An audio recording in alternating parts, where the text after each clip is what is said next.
ওই মসজিদ তো এমন এক মসজিদ যেই মসজিদেই তো আল্লাহ তাআলা দুনিয়ার সব নবী রাসূলদেরকে একত্রিত করেছেন এবং তাদের উপস্থিতিতে আমার আপনার নবীকে ইমাম বানিয়ে 2 রাকাত নামাজ আল্লাহ তাআলা পড়িয়েছেন। সুবহানাল্লাহ।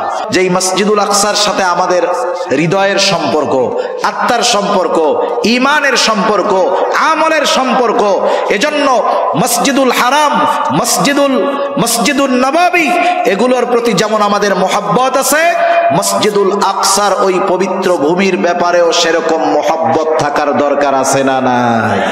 এটা থাকতে হবে, আমাদের মনে রাখতে হবে। মসজিদুল আকসা হলো এমন এক মসজিদ, জেরুজালেম এমন এক শহর যেখানে সবচাইতে নবীদের বেশি আগমন ঘটেছে, সবচাইতে বেশি নবীদের কবর আছে। ওই মসজিদ তো এমন এক মসজিদ যেই মসজিদেই তো আল্লাহ তাআলা দুনিয়ার সব নবী রাসূলদেরকে একত্রিত করেছেন এবং তাদের উপস্থিতিতে আমার আপনার নবীকে ইমাম বানিয়ে 2 রাকাত নামাজ আল্লাহ তাআলা পড়িয়েছেন। সুবহানাল্লাহ। সেজন্য আমরা আমাদের ভাইদের জন্য সহযোগিতা করব। সহযোগিতা শুধু অস্ত্র দিয়ে হয় না। আল্লাহ রাসূল যখন বদরের যুদ্ধ চলতেছে, নবীজি সাল্লাল্লাহু আলাইহি ওয়াসাল্লাম, সৈন্যবাহিনী, মুসলমানরা, রোজার মাস, প্রচন্ড গরম, অস্ত্রবিহীন, 100 তলোয়ারও নাই, এই মুসলমানদের কারো হাতে পাথর, খেজুরের ডাল, এরা যুদ্ধে নেমে গেছে। নবীজি আল্লাহ তাআলার কাছে রোনাজারি করতেছেন, এত পরিমাণ কান্না করেছেন। আবু বকর সিদ্দিক রাদিয়াল্লাহু তাআলা আনহু আয়েশা বলে, ইয়া রাসূলুল্লাহ, যথেষ্ট হয়েছে, আল্লাহ তাআলা আমাদেরকেই বিজয় দান করবে, আপনি থামেন। এজন্য অস্ত্রের সাথে ঈমানদারের ঈমানি যুদ্ধে, জিহাদে জয়ী হওয়ার জন্য অশ্রুর দরকার আছে না নাই? আছে। সেজন্য আমরা আমাদের অশ্রু দিয়ে আমাদের ভাইদের জন্য দোয়া করব। সাথে সাথে সর্বশেষ দোয়ার আগে একটা অনুরোধ, গতানুগতিক কোনো বিষয় নয়, একটু হাত উঁচা করেন তো। দোয়ার আগে কে কে চলে যাবেন? দোয়া না কইরা যাবেন কে? আলহামদুলিল্লাহ, খুব ভালো, কেউ যাবেন না দোয়া না কইরা। এখন একটু চিন্তা করেন, এই যে মাদ্রাসাগুলো, এটা হলো ঈমান হেফাজতের ক্যাম্প। একটা গল্প মনে পড়ছে, বলি একটু, কষ্ট হবে না তো? 1 মিনিট।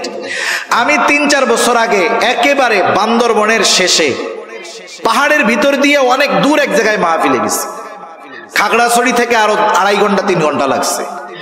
এখন ওই এলাকায় গিয়ে দেখি আমাদের বিভিন্ন এলাকার মানুষ আছে, কথায় কথায় বলতেছে, হুজুর, এখানে আমরা তো আসছি অনেক আগে, এই জায়গায় আগে আসরের নামাজের পরে মাগরিবের আগে আগে দরজা আটকায় ঢুকতাম ভিতরে, সব ভিতরে ব্যবস্থাপনা, আর সূর্য উঠলে আমরা বের হইতাম। কেন? বলে এখানে চরমপন্থীরা আছে, এরা অনেক সময় মানুষকে কিডন্যাপ করে নিয়ে যায়, চাঁদা দাবি করে, এই করে সেই করে, মেরেও ফেলে, তা আমরা সেজন্য বের হইতাম না। কিন্তু এখন আলহামদুলিল্লাহ রাত 12টা 1টা 2টা পর্যন্ত বাইরে থাকলেও আমাদের কোনো টেনশন নেই। কেন? বলে আমাদের এলাকায় ছোট্ট ছোট্ট 2টা ক্যাম্প হয়েছে, একটা হলো সেনাবাহিনীর ক্যাম্প আর একটা হলো বিজিবির ক্যাম্প। ওই ক্যাম্পে 50 জন, ওই ক্যাম্পে 50 জন। এই 2টা ক্যাম্প হওয়ায় আশেপাশের গ্রামগুলোর মানুষের জানমাল এখন নিরাপদ। কেন? এই 2টা ক্যাম্প হওয়ায় মানুষের জানমাল নিরাপদ। মাদ্রাসাগুলো হলো জানমালের চাইতে দামি সম্পদ ঈমান, ঠিক কিনা বলেন? ঈমান হেফাজতের ক্যাম্প হলো এই মাদ্রাসাগুলো। আমরা আমাদের জানমাল হেফাজতের জন্য ওই বাহিনীকে বেতন দেওয়া হয়, হয় কি হয় না? আমাদের পয়সাই আমরা দেই, কিন্তু টের পাই না আর কি, বিভিন্ন পদ্ধতিতে কাইটা নেওয়া যায়, নিয়ে যায়। কিন্তু জানমালের হেফাজতের চাইতে ঈমান হেফাজতের দরকার বেশি না কম? আলহামদুলিল্লাহি রাব্বিল আলামিন, আর রহমানির রহিম, মালিকি ইয়াউমিদ্দিন, ইয়াকা না'বুদু ওয়া ইয়াকা নাস্তাঈন। এই পর্যন্ত হইল ভূমিকা। আল্লাহর প্রশংসা করি, আল্লাহ তাআলার কিছু গুণকীর্তন বর্ণনা করি, তার ক্ষমতার কথা বর্ণনা করি।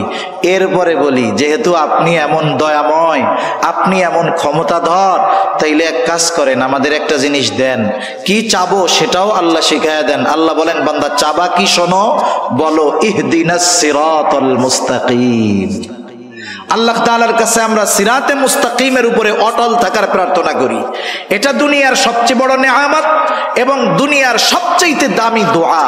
তার মানে কিছু চাওয়ার আগে, কিছু বলার আগে ভূমিকাতে একটু গুরুত্বপূর্ণ কথা বললে ওই চাওয়ার মধ্যে একটা আবেগ থাকে, দরদ থাকে, ঠিক কিনা বলেন? মুসা আলাইহিস সালাম তাদেরকে জিহাদের নির্দেশ দেওয়ার আগে মুসা আলাইহিস সালাম ভূমিকাতে কিছু নেয়ামতের কথা তুলে ধরেছেন। 3টা নেয়ামতের কথা। কয়টা নেয়ামত? 3টা নেয়ামত।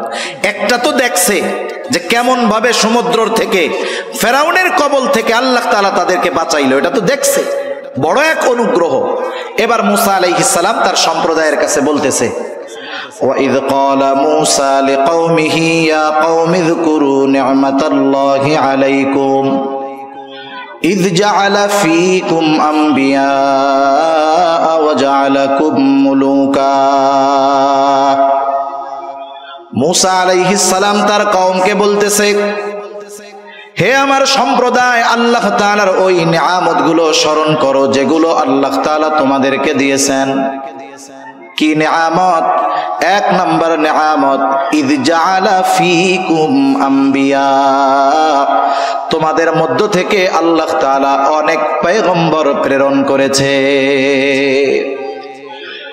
হযরত ইসমাঈল আলাইহিস সালাতু ওয়াস সালাম যখন মক্কায় বসতি স্থাপন করলেন, বনি ইসমাঈল থেকে আর কোন নবী নাই, একবারে শেষ নবী মুহাম্মদুর রাসূলুল্লাহ।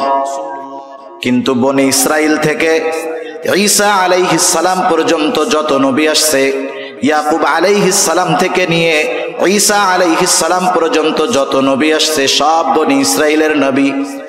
নবীজি এক হাদিসের মধ্যে বলেন, বনি ইসরাইল কখনো নবী শূন্য থাকে নাই। যেখানেই তাদের বসবাস ছিল, স্থান ছিল, আল্লাহ তাআলা এক নবীর মৃত্যু হলে আর এক নবী পাঠায়া ওই শূন্য স্থান পূরণ করেছে।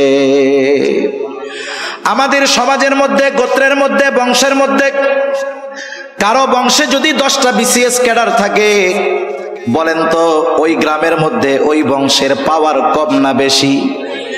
নিজে যা হয় হোক, মানুষের কাছে বলে বেড়ায় আমি ওই বংশের লোক, আমার বংশে 10টা বিসিএস ক্যাডার আছে।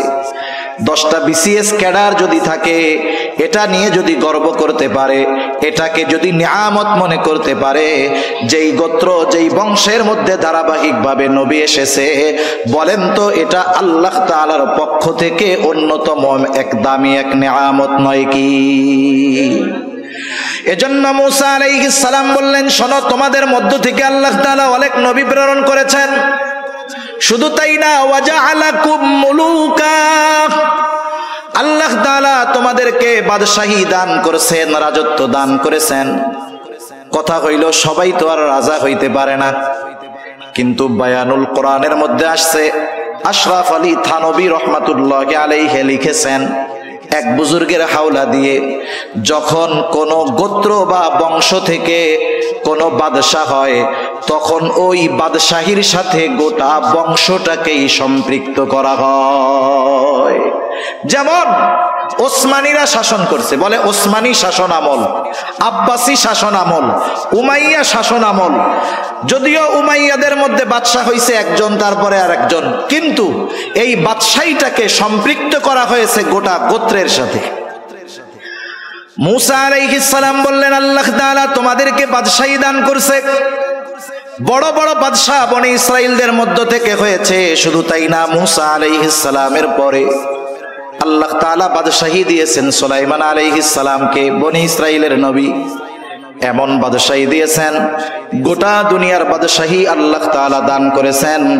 আল্লাহ তাআলার কাছে সুলাইমান আলাইহিস সালাম দোয়া করেছে, রব্বি হাবলি মুলকাল লা ইয়ামবাগি লি আহাদিম মিন বাদি, আয় আল্লাহ আমাকে আপনি এমন এক রাজত্ব দান করেন যেই রাজত্ব আমার পরে আপনি আর কাউকে দিবেন না।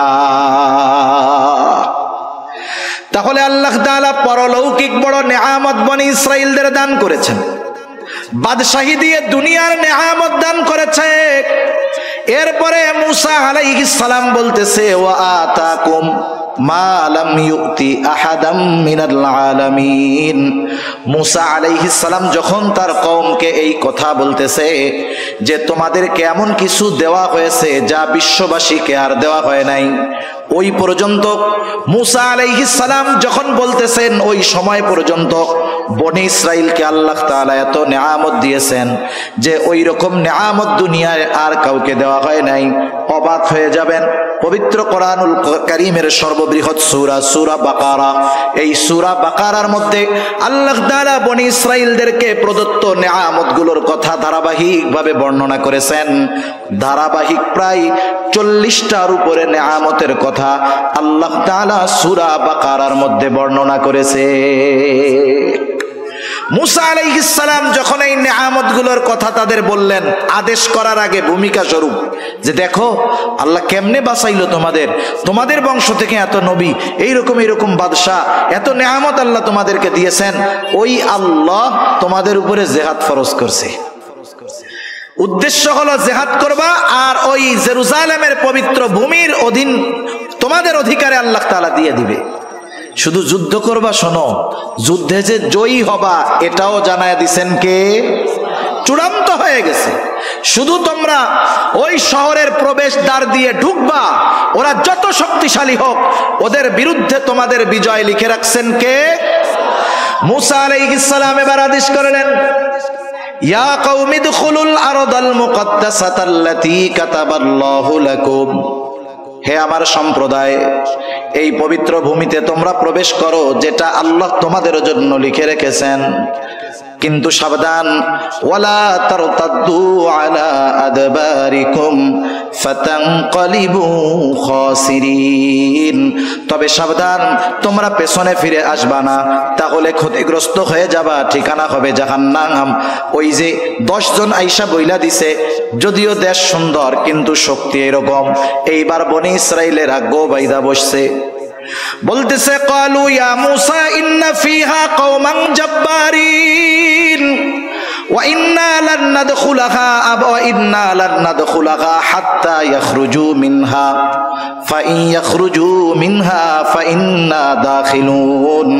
ও মূসা, ওই জাতি খুব শক্তিশালী জাতি, আমরা জানতে পেরেছি। ওরা যতক্ষণ ওইখান থেকে বের না হবে ততক্ষণ আমরা ওই শহরে যাব না, আমরা ওইখানে যাব না যতক্ষণ না তারা বের হয়। মূসা আলাইহিস সালাম তাদেরকে বুঝায় ক্লান্ত হয়ে গেছেন।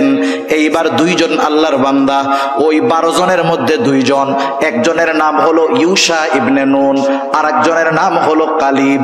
এই 2 জন আল্লাহর বান্দা এবার তারা বনি ইসরাইলদেরকে বোঝানো শুরু করছে।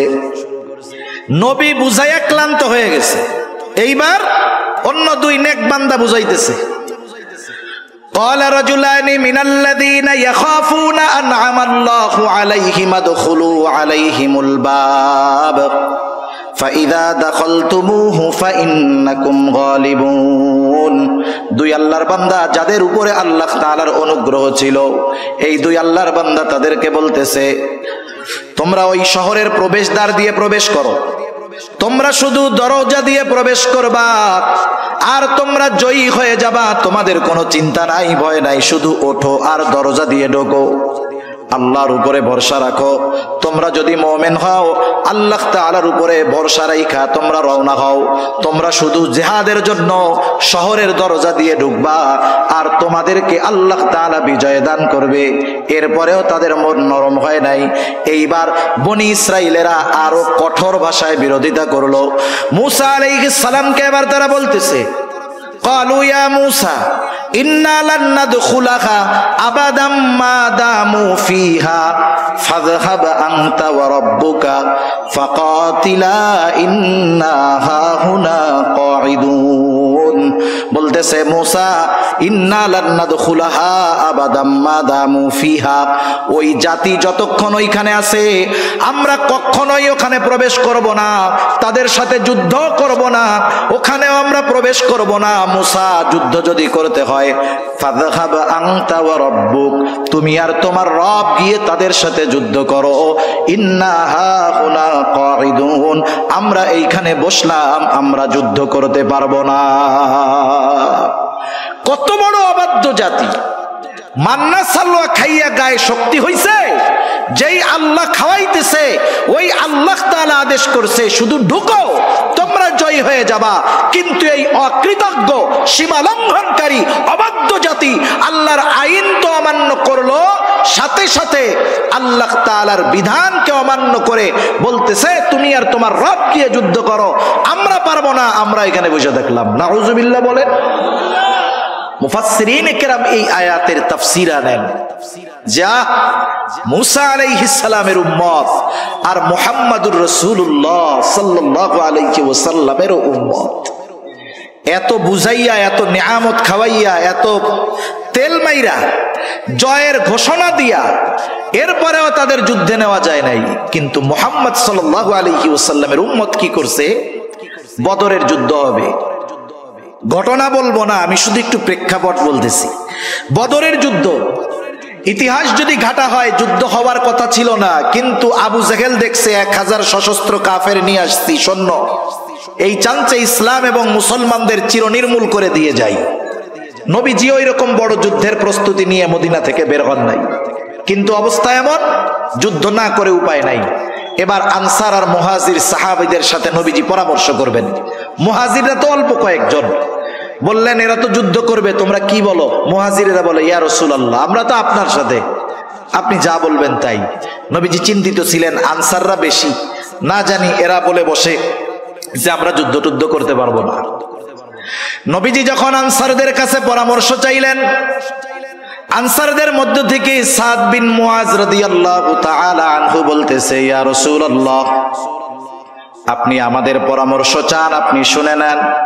আপনি যদি আমাদের সবাইকে সমুদ্রের তীরে দাঁড় করায়া দেন, আর যদি নির্দেশ দেন যে তোমরা সবাই এই সমুদ্রের বুকে ঝাঁপায়া পড়ো, ইয়া রাসূলুল্লাহ, আপনি দেখবেন আপনার আদেশ এই দেওয়ার পরে একটা মানুষকেও আপনি সমুদ্রের তীরে দাঁড়ানো অবস্থায় দেখতে পাবেন না।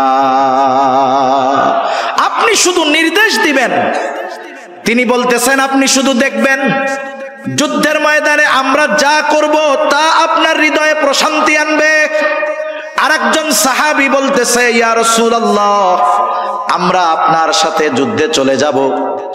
মুসা আলাইহিস সালামের উম্মতের মতো ওই কথা বলবো না, আপনি আর আপনার রব গিয়ে জিহাদ করেন, এটা বলবো না। বরং আমরা আপনার সামনে পেছনে ডানে বামে চতুর্দিকে অবস্থান করে শত্রুর বিরুদ্ধে লড়াই চালিয়ে যাব। এটা ছিল মুহাম্মদ সাল্লাল্লাহু আলাইহি ওয়াসাল্লামের উম্মত। যেই উম্মতের প্রশংসা স্বয়ং কে করেছেন বলেন তো? আল্লাহ করেছেন। আল্লাহ তাআলা তাদের উপরে রাজি খুশি, এ ঘোষণা আল্লাহ তাআলা কোরআনে দিয়েছেন। এজন্য সূরা কাউসারের তাফসীরের মধ্যে আসছে, আল্লাহ তাআলা বলেন, হাবিব, আপনাকে আমি কাউসার দান করেছি। কাউসারের ব্যাখ্যা, এটা হাউজে কাউসার।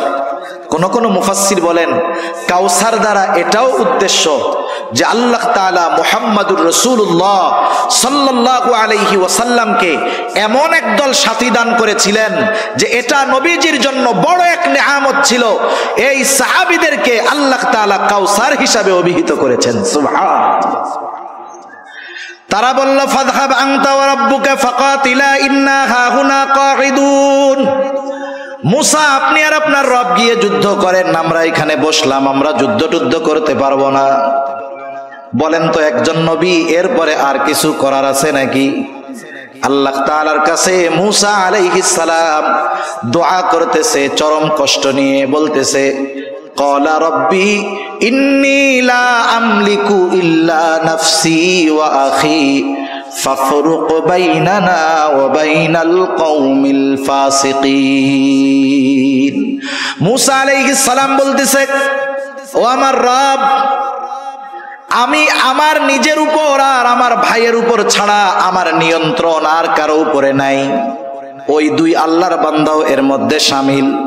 যেহেতু এরা আমার কথা মানে না, এরা আমার কথা শোনে না, এরা আমার অবাধ্য, সুতরাং ফাফরুক বাইনানা ওয়া বাইনাল কওমিল ফাসিকিন।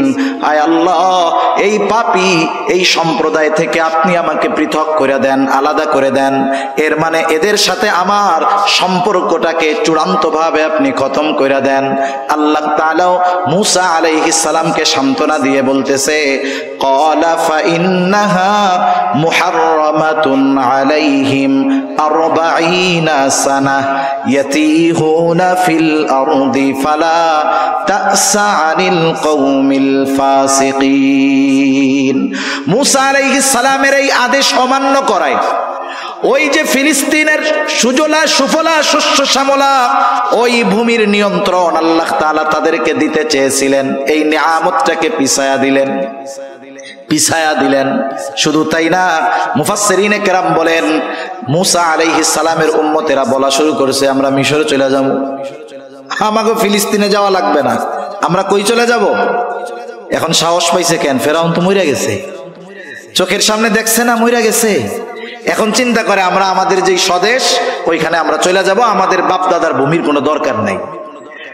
এইবার তারা প্রতিদিন সকালবেলায় উঠা মিশরের উদ্দেশ্যে রওনা দেয়, সকাল থেকে বিকাল পর্যন্ত হাঁটে, যেই সন্ধ্যা লাগে দেখে যে ঘুরা ফিরা সেই একই জায়গায় এসে উপস্থিত।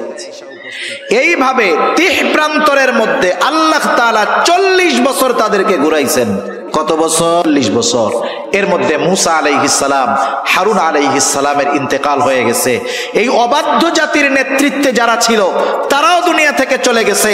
পরবর্তী প্রজন্মের একদল ইমানদার নিয়ে ইউশা ইবনে নুনের নেতৃত্বে ওই আমালিকা গোত্রকে পরাজিত করে বনি ইসরাইলদের ওই যে নেয়ামত আল্লাহ তাআলা দিতে চেয়েছেন, এই জেরুজালেমের নেতৃত্ব আল্লাহ তাআলা বনি ইসরাইলের হাতে দিয়েছেন।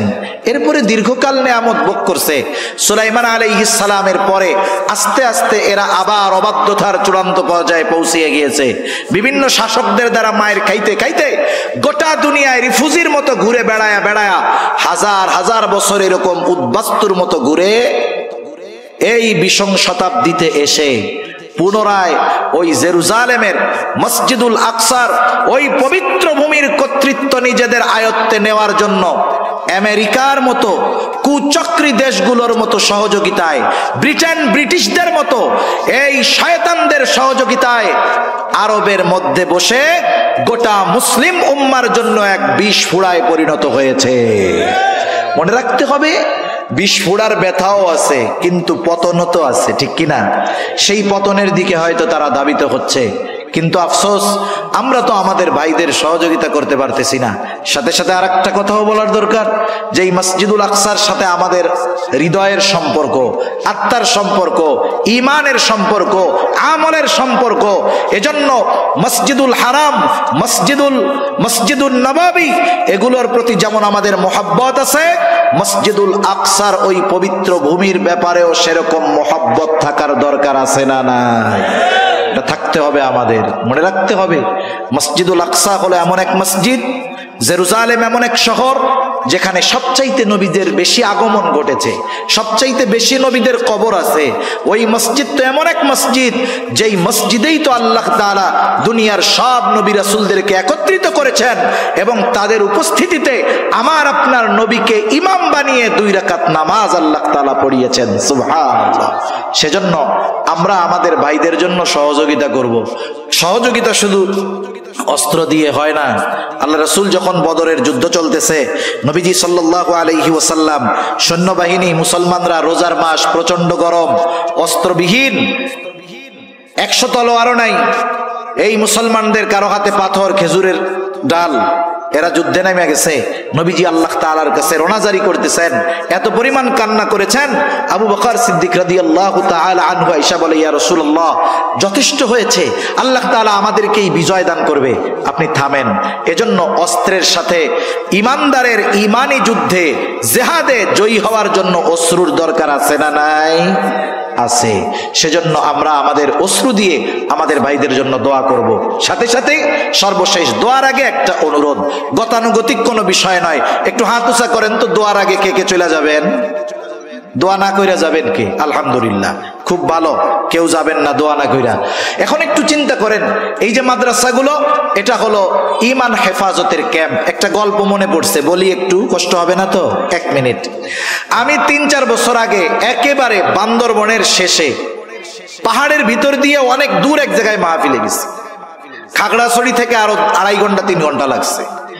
এখন ওই এলাকায় গিয়ে দেখি আমাদের বিভিন্ন এলাকার মানুষ আছে, কোথায় কোথায় বলতেছে, হুজুর এখানে আমরা তো আসছি অনেক আগে, এই জায়গায় আগে আসরের নামাজের পরে মাগরিবের আগে আগে দরজা আটকায় ঢুকতাম ভিতরে, সব ভিতরে ব্যবস্থাপনা, আর সূর্য উঠলে আমরা বের হইতাম। কেন? বলে এখানে চরমপন্থীরা আছে, এরা অনেক সময় মানুষকে কিডন্যাপ করে নিয়ে যায়, চাঁদা দাবি করে, এই করে সেই করে, মেরেও ফেলে। তা আমরা সেজন্য বেরোইতাম না। কিন্তু এখন আলহামদুলিল্লাহ রাত 12টা 1টা 2টা পর্যন্ত বাইরে থাকলেও আমাদের কোনো টেনশন নেই। কেন বলে আমাদের এলাকায় ছোট্ট ছোট্ট 2টা ক্যাম্প হয়েছে। একটা হলো সেনাবাহিনীর ক্যাম্প, আর একটা হলো বিজিবির ক্যাম্প। ওই ক্যাম্পে 50 জন, ওই ক্যাম্পে 50 জন। এই 2টা ক্যাম্প হওয়ায় আশেপাশের গ্রামগুলোর মানুষের জানমাল এখন নিরাপদ। কেন? এই 2টা ক্যাম্প হওয়ায় মানুষের জানমাল নিরাপদ। মাদ্রাসাগুলো হলো জানমালের চাইতে দামি সম্পদ ঈমান, ঠিক কিনা বলেন? ঈমান হেফাজতের ক্যাম্প হলো এই মাদ্রাসাগুলো। আমরা আমাদের জানমাল হেফাজতের জন্য ওই বাহিনীকে বেতন দেওয়া হয়, হয় কি হয় না? আমাদের পয়সাই আমরা দেই, কিন্তু টের পাই না আর কি। বিভিন্ন পদ্ধতিতে কাইটা নেওয়া যায়, নিয়ে যায়। কিন্তু জানমালের হেফাজতের চাইতে ঈমান হেফাজতের দরকার বেশি না কম? সেজন্য যারা ঈমান হেফাজতের দায়িত্বে নিয়োজিত, এই মাদ্রাসার উলামা তলাবা, এদের জন্য আমাদের সব কিছু দিয়ে সহযোগিতা করার দরকার আছে না নাই? জোরে বলেন, আছে না নাই? সেজন্য দোয়ার আগে আপনাদের কাছে ছাত্র ভাইরা যাবে, আপনারা একেবারে দিল থেকে মাদ্রাসার মোহাব্বতে যে যেমনটা পারেন, যার যেমনটা সামর্থ্য আছে, দোয়ার আগে আপনাদের কাছে যাবে, আপনারা একটু মেহেরবানি করে দিয়ে দিবেন।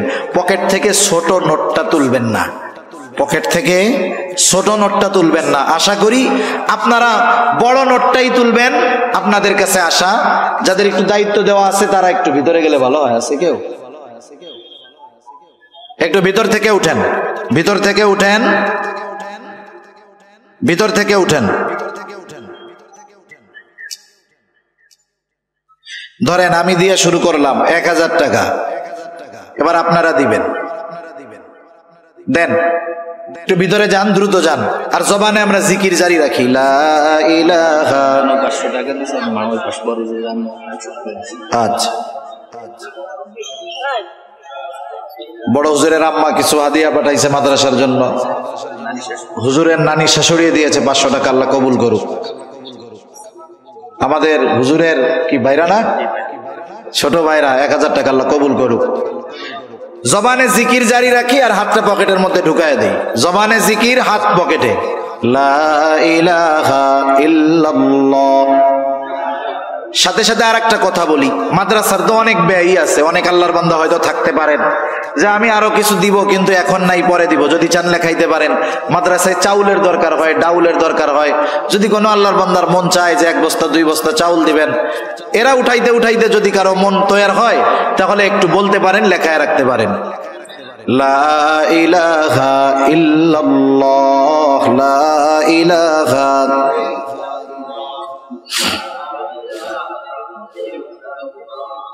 লা ইলাহা ইল্লাল্লাহ, লা ইলাহা ইল্লাল্লাহ। আচ্ছা, মা বোনদের জন্য যে প্যান্ডেল আছে ওখানেও দায়িত্ব দেওয়া আছে। আপনারাও মেহেরবানি করে যারা দায়িত্বশীলা আছেন তাদের হাতে মাদ্রাসার জন্য যদি সহযোগিতা করেন, আপনারা পৌঁছায় দিবেন ইনশাআল্লাহ, তাদের হাতে দিয়ে দিবেন। জিকির করি, লা ইলাহা ইল্লাল্লাহ।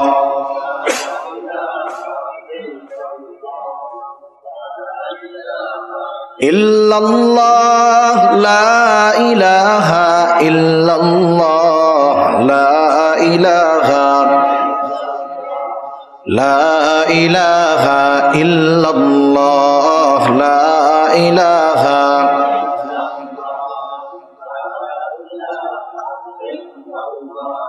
লা ইলাহা ইল্লাল্লাহ মুহাম্মাদুর রাসূলুল্লাহ। সর্বশেষ কথা হলো, এই যে বনি ইসরাইলেরা এত নিয়ামত পাবার পরেও আল্লাহ তাআলার আদেশ অমান্য করেছে, নিয়ামতের নাশুকরি করেছে, সীমা লঙ্ঘন করেছে, যার কারণে আল্লাহ তাআলার লানত তাদের উপর, সাথে সাথে নবীগণের লানত তাদের উপর। আল্লাহ তাআলা এখানে আমাদের জন্য যেই বিষয়টা শিক্ষণীয় রাখছেন, আমরাও কিন্তু কম নেয়ামত পাই নাই। আমরা তো বড় বড় নেয়ামত পেয়েছি। মুসা আলাইহিস সালাম পর্যন্ত তো ওই সময় তারা দুনিয়ার সবচেয়ে বেশি নেয়ামত পাইছে, কিন্তু মুহাম্মাদুর রাসূলুল্লাহ সাল্লাল্লাহু আলাইহি ওয়াসাল্লামের আগমনের মাধ্যমে অতীতের সব কিছু রহিত হয়ে গেছে। আমরা ওই নবীর উম্মত হতে পেরে অনেক বড় এক নেয়ামতের অধিকারী হয়েছে কি হই নাই বলেন? ওরা নেয়ামতের নাশুকরি করার কারণে, অবাধ্যতা অবলম্বন করার কারণে, সীমালঙ্ঘন করার কারণে লানতপ্রাপ্ত জাতি। ওদের ওই বদ অভ্যাসগুলো যেন উম্মতে মুহাম্মাদির মধ্যে না আসে, এজন্য আল্লাহ তাআলা অনেক জায়গায় ওই অতীতের অবাধ্য জাতিদের কথা বর্ণনা করে আমাদের সতর্ক করেছেন। আল্লাহ সুবহানাহু ওয়া তাআলা আমাদের সবাইকে কথাগুলো বুঝবার, আমলের কথাগুলোর উপরে আমল করবার তৌফিক দান করুন। সকলে বলি আমিন। ওয়া আখিরু দাওয়ানা আনিল হামদুলিল্লাহি রাব্বিল আলামিন।